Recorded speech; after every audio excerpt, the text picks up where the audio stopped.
우리 아이 수시로 갈지 정시로 갈지 결정하기 어려우셨을 텐데 결정하셨나요? 하지만 중요한 건 지금부터입니다. 우리는 수시하기로 했으니까 내신만 신경 쓰면 돼. 우리 아이는 정시하기로 했으니까 수능 준비를 잘하면 돼. 이렇게 생각하신다면 정말 위험합니다.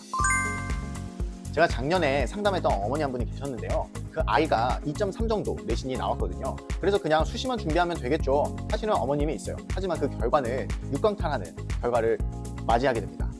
또 다른 어머니는 우리 아이 정시 올인해야죠 했다가 학교에서 왕따 아닌 왕따를 당하는 경우도 있었습니다. 오늘은 이미 결정하신 어머님들이 놓치면 안 되는 치명적인 실수들을 체크리스트로 정리해 드리겠습니다. 밑에 고정 댓글 들어가시면 정리해 놓은 체크리스트 다운받으실 수 있으니 다운받고 활용하시기 바랍니다. 수시 선택하신 분들, 정시 선택하신 분들 각각 전형에 맞게 꼭 확인해야 될 사항들이 있으니까요. 영상 끝까지 들으시고 확인하시기 바랍니다. 먼저 수시 선택하신 어머님들 얘기를 해볼게요. 정말 잘 선택하셨어요. 요즘에 수시가 아무리 그래도 안정적이긴 하죠. 체크해야 될 첫 번째 포인트는요. 학교 분석이에요. 우리 학교가 생기부 잘 챙겨주는 학교인지 알아보셔야 됩니다. 대부분 내신 2.3이면 건동공 라인 잘 갈 수 있죠. 하지만 종합으로 생기부 관리가 안 돼 있으면 서류 합격하더라도 2차 때 무조건 떨어지게 됩니다. 요즘에는 이 학생이 어떤 학생인지 보려고 하는 추세가 강해졌어요. 내신만 보고 뽑는 시대는 많이 지났습니다. 그래서 잘 챙겨주는 학교인 건지 생기부 관리에 신경을 쓰는 학교인 건지 알 수 있는 가장 확실한 방법은 첫 번째로 전년도 선배들의 합격 실적을 확인하는 거예요. 종합으로 붙은 학생들이 많다면 그 학교에서 내부적으로 회의도 많이 하고 생기부를 잘 써주는 거에 신경을 써줄 학교일 가능성이 높습니다. 두 번째로는요, 각 과목 선생님들이 수행평가를 내줄 때 어떻게 내주는지 보셔야 됩니다. 수행평가의 기준이나 해야 될 일들이나 이런 것들에 대해서 자세하게 내줄수록 생기부 관리를 잘해줄 확률이 높습니다. 요즘에 뭐 뉴스에서도 AI로 생기부 써줬다 이렇게 해서 논란이 된 적 있잖아요. 그런데 이런 선생님들은 드물어요. 대부분 선생님들은 잘 써주십니다. 논외 얘기인데 생기부를 잘 쓰기 위한 방법 중에 한 30% 차지하는 게 학교 선생님과의 관계예요. 그만큼 중요합니다. 제가 예전에 가르쳤던 어떤 고등학교에서는요, 진짜 선생님이 놀라울 정도로 생기부 작성하는 거를 싫어하셨어요. 그래서 되게 당하고 힘들었죠. 잘 써주실 생각이 없어서 잘 썼어야 됐는데. 그런데 한편 또 어느 학교는 막 방과후까지 남아서 생기부 활동 어떻게 적었으면 좋겠는지 더 회의하고 진짜 실제로 잘 써주기 위해서 엄청 노력하시는 선생님들도 있었습니다. 그래서 이 차이가 대학을 결정하기 때문에 학교를 잘 보고 판단하셔야 됩니다. 두 번째는요, 최저 기준 전략이에요. 최저 맞출 과목 정하셨나요? 진짜 많은 분들이 이렇게 얘기하세요. 내신 1.1, 1.3인데 최저 못 맞춰서 떨어졌다. 서울대도 최저 못 맞춰서 떨어지는 경우가 허다하죠. 그래서요, 최저 기준을 진짜 잘 지키는 게, 맞추는 게 중요한데 국영수 중에 영어는 1등급이 나오셔야 되고요. 국어, 수학 중에 하나가 2등급이 나와야 돼요. 나머지 탐구로만 최저를 맞추려고 그러면 너무 힘들게 됩니다. 두 번째로 탐구 과목 어떤 거 선택하냐 했을 때 1등급 컷이 낮은 과목을 해야 됩니다. 진짜 수능에서 실수하기 쉽기 때문에 1등급이 50점대인 과목들 선택하면 힘듭니다. 자기 취향보다는 이거는 그런 과목들을 선택하는 게 좋아요. 세 번째는요, 고3 때 6월에 그런 최저에 관련된 과목들만 공부에 집중하셔야 돼요. 그래서 어머님들이 체크해 주셔야 될 게 최저 과목 뭐 하는지 고3 3월, 6월 대부분 이때 선택을 하는데요. 미리 선택하는 게 좋습니다. 그래서 고2 어머님들이시라면 이제 11월, 12월에 고3 모의고사를 한번 보게 하신 다음에 전체적인 과목들을 보고 최저 과목을 미리 정하는 게 좋아요. 그리고 그 과목들은 1등급을 목표로 하는 게 아니라 거의 만점을 목표로 하셔야 수능 때 현역이기 때문에 1등급이 안정적으로 나올 수 있습니다. 또 수시에서 최저를 하는 거기 때문에 정시로 가지 않을 거잖아요. 그래서 안 되는 과목은 과감하게 포기하시는 게 맞습니다. 괜히 어줍잖게, 괜히 애매하게 시간을 쓰다가 낭비될 수 있어요. 그리고 고3 겨울방학이 정말 골든타임입니다. 학기 시작해보면 알겠지만 1학기부터 또 생기부 관리하고 내신 챙기려고 정말 바빠요. 그리고 2학기 때는 여러 가지 이제 준비하고 하기 때문에 뭔가 내가 최저 과목에 집중할 수 있는 시기가 이 방학 기간입니다. 그래서 이 겨울방학에 미리미리 계획을 세워서 최저 맞출 과목들 정하셨으면 그것들에 대한 공부 계획들이 세워져 있어야 된다는 거죠. 첫 번째 체크 포인트는 서류 또는 교과예요. 이런 용어들 아시나요? 요즘 어머님들이 그래도 입시에 많이 관심을 가지시면서 교과가 뭔지, 종합이 뭔지 이런 것들 정말 관심을 많이 가지셔서 그 정도까지는 아시더라고요. 근데 평가 항목에서 서류가 뭐고, 교과가 뭐고, 그리고 뭐 학업 역량 뭐고, 탐구 역량 뭐고 이런 것까지 신경을 쓰시는 게 좋습니다. 이게 정말 중요한데 어머님들이 많이 모르세요. 만약 지원하고자 하는 학교가 서류 100%라면 그럼 그게 거기서 내신을 얼마나 반영하는지, 그리고 또 어떤 과목을 반영하는지, 이런 것들이 대학마다 다 다릅니다. 경북대처럼요, 아예 내신 과목 하나도 안 보고 학생의 생기부만 보겠다, 생기부 활동만 보겠다 하는 경우가 있고요. 내신 어떤 걸 보겠다 이렇게 하는 게 대학마다 다 달라요. 그래서 원하는 대학에 들어가셔서 모집 요강을 다 보셔야 됩니다. 정확하게 보셔야 되고 그거에 따른 전략들이 달라지게 되어 있어요. 그래서 내가 쓰고 싶은 대학, 그리고 우리 아이의 장점에 따라서 어디에 지원할지는 매우 달라지게 되는 거예요. 그래서 어려운 거죠. 그래서 학교 선생님이랑도 어디 써야 될지 미리미리 잘 얘기를 하시는 게 좋습니다. 내신이 1점대여도 학종을 쓸 수도 있는 거고요. 내신이 3점대여도 교과를 쓸 수도 있는 겁니다. 단순히 내신이 좋으면 교과, 뭐 생기부, 활동을 많이 했으면 종합, 이런 개념이 아니라는 겁니다. 마지막 체크 포인트는요, 논술 준비예요. 논술은 로또 아니에요? 논술은 정시하는 애들이 보험으로 하는 거 아니에요? 이렇게 생각 많이 하시는데 절대 아닙니다. 대부분 수시하는 친구들이 그 전까지 준비 안 하다가 막상 지원하려고 할 때 불안하고, 또는 자기가 가고 싶은 대학 라인이랑 너무 차이가 많이 나서 최상형으로 그때 급하게 논술 준비하는데요, 그럼 대부분 떨어집니다. 논술은 정말 오랫동안 준비해야 되는 전형이에요.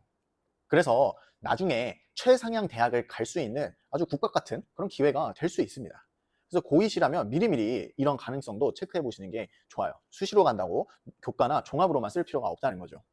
대신 수시를 준비하기 때문에 최저가 높은 논술을 적으시는 게 좋습니다. 그래서 3합 6이 나오는지 한번 체크를 해보셔야 되고, 어떤 국어나 영어적인 능력이 뛰어나거나 또는 수리적인 능력이 뛰어난지 개인적으로 체크해 보셔야 되고, 논술 공부를 한다고 했을 때 미리 준비하기 때문에 주 1회 이상까지는 하실 필요는 없어요. 그건 투머치입니다. 그리고 논술에서 학원 숙제를 많이 줄 수 있는데 그런 것들은 좀 피하셔야 됩니다. 이게 내신이랑 수능 공부를 많이 하면 논술에는 도움이 되는데 논술 공부를 많이 한다고 수능하고 내신에 도움이 되진 않거든요. 그래서 중점은 당연히 수능과 내신에 집중하셔야 되는 게 맞습니다. 그래서 추천 전략을 말씀드리면 최저가 높은 인서울이거나 여학생분들은 이대 라인 이렇게 알아보시면 되게 좋아요. 논술을 안정으로 쓸 수도 있습니다. 그리고 점점 논술을 뽑는 게 늘어나는 추세로 가고 있거든요. 정말 그 학생의 실제 역량을 판단하는 쪽으로 점점 더 가고 있어요. 그래서 수시하시는 분들도 논술을 꼭 체크를 해보셔라, 이런 얘기입니다.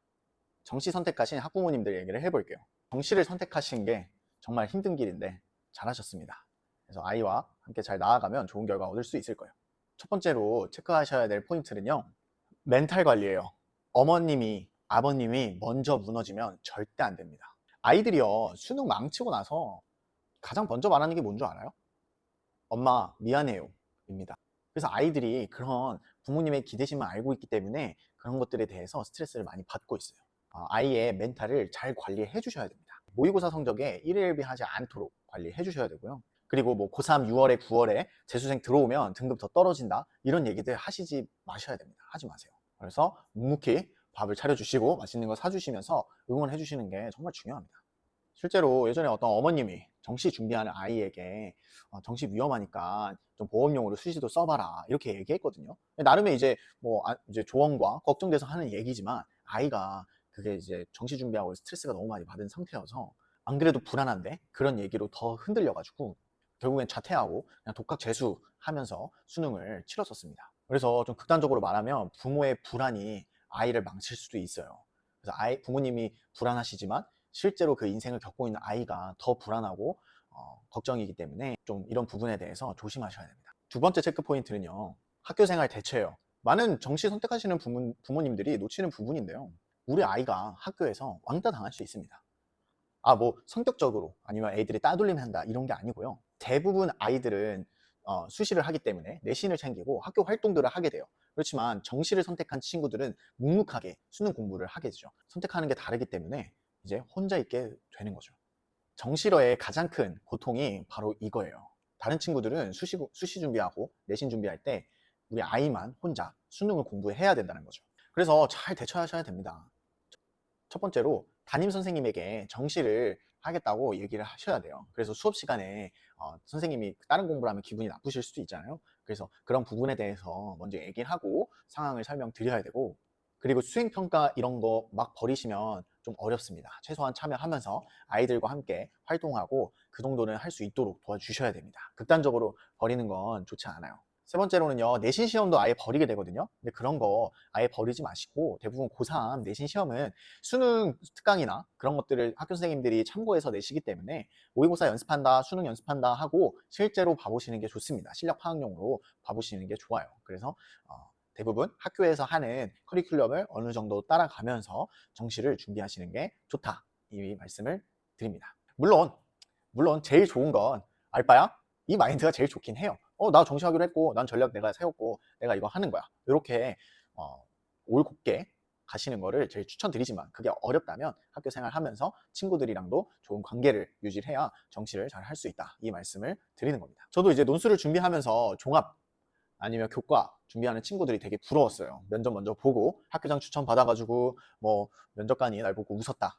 이런 얘기들을 하면서 그런 얘기를 들을 때, 저는 이제 논술 공부를 하면서 그런 얘기를 들을 때 상당히 불안했거든요. 나 수능 날에 또는 나 논술 날에 잘못 보면 어떡하지? 이런 걱정이 항상 있습니다. 정시를 준비하는 친구들. 그래서 그런 부담감을 줄여주셔야 됩니다. 세 번째 체크 포인트는 과목별 전략입니다. 뭐 이건 사실 정시 준비하는 친구들이면 어느 정도 정해졌을 거예요. 각 과목 얼마나 시간을 선택할 건지. 근데 그런 것들을 정하시고 꾸준히 갈 수 있도록 도와주셔야 됩니다. 부모님께. 그래서 약한 과목에 대해서 더 많은 시간을 투자하고 그 국영수에 더 집중을 많이 하셔야겠죠. 영어는 물론 1등급이 나오는 선을 유지하기 위해서 최소한의 시간을 들이셔야 되고요. 그리고 주의사항이 탐구 과목은 개인적인 취향보다는 성적이 잘 나오는 거로 가시는 게 좋습니다. 1등급 컷이 낮은 것도 염두에서 선택하시면 좋습니다. 네 번째 체크 포인트는요, 이게 좀 중요한데요, 현역으로 끝낼 거라는 환상을 버리셔야 됩니다. 대부분 어머님들께 여쭤보면 재수는 생각 없어요. 우리 가정이 그렇게 녹록치 않아서 재수할 생각은 없습니다. 이렇게 많이 얘기하세요. 맞는 얘기죠. 맞는 얘기지만 사실 이 정시라는 과목이 재수생과의 전쟁이거든요. 그래서 서영고 서성안에 사실 합격자 비율에 재수생 비율들이 높아요. 그래서 재수 대비책으로 미리 경제적인 여유를 대비하실 수 있으면 준비하는 게 좋고요. 두 번째로는 멘탈 케어 시스템을 잘 구축하셔야 됩니다. 아이 동기부여나 관리, 그리고 흔들리지 않게 도와주셔야 되고요. 플랜 B를 준비해야 되는 거죠. 핵심은 긍정적인 관점을 가질 수 있게 도와주시라는 겁니다. 이거 수능 못 보면 끝이야. 이렇게 되면 당연히 못 볼 수밖에 없어요. 경험도 없고 현역인데 어떻게 잘 봅니까? 그렇지만 괜찮다. 재수해도 괜찮아. 정시는 계단이다. 떨어져도 다음이 있다. 이렇게 얘기를 해서 많이 도와주셔야 오히려 현역 때 수능을 잘 보게 됩니다. 부모님들 정리하겠습니다. 수시 선택하셨다면 생기부 관리를 학교에서 얼마나 해주는지 판단, 분석하셔야 되고요. 최저기준 과목 전략 수립하셔야 되고, 세 번째로 학종으로 갈지 교과로 갈지 모집 요강 직접 확인하시면서 결정하셔야 되고, 네 번째로는 논술도 선택사항이 있기 때문에 신경을 쓰셔야 됩니다. 정시를 선택하기로 하셨다면 어머님의 또 아버님의 멘탈을 잘 먼저 잡으셔야 되고요. 두 번째로는 학교 생활에 대한 전략을 잘 수립하시고, 세 번째로는 각 과목 시간 분배 어떻게 할 건지 체계적으로 정하시고, 네 번째로는 재수할 수 있다. 긍정적인 관점을 열어두시고 재수 가능성을 인정하셔야 됩니다. 그래서요, 이미 결정하셨으면 흔들리지 말아야 됩니다. 진짜 많이 흔들리세요. 항상 입시 설명회나 이런 데 많이 어머님들 가시면은 항상 우리 아이가 이런 상황이니까 이렇게 집중할까요? 원래 이렇게 하기로 했는데 이렇게 바꿀까요? 이런 얘기 너무 많이 하세요. 그거 아이들한테 다 전달됩니다. 절대 흔들리지 마시고, 그래도 지금 많이 얘기해 보시면서 정하셨을 테니까요, 그거를 그대로 가져가시는 게 중요합니다. 오늘 알려드린 체크리스트 하나하나씩 점검해 보시고요, 부족한 부분은 지금이라도 보완하시기 바랍니다. 수시든 정시든 준비된 부모님이 성공하는 아이를 만듭니다. 고정 댓글 들어가시면 오늘 말씀드린 체크 항목과 더 추가적인 항목까지 쉽게 확인하실 수 있도록 체크리스트 만들어 놨으니까 들어가서 다운받고 활용하시면 되시겠습니다. 우리 아이들의 성공을 응원합니다. 다음에 더 유용한 정보로 찾아뵙겠습니다. 이상 낭만교육의 진쌤이었습니다. 감사합니다.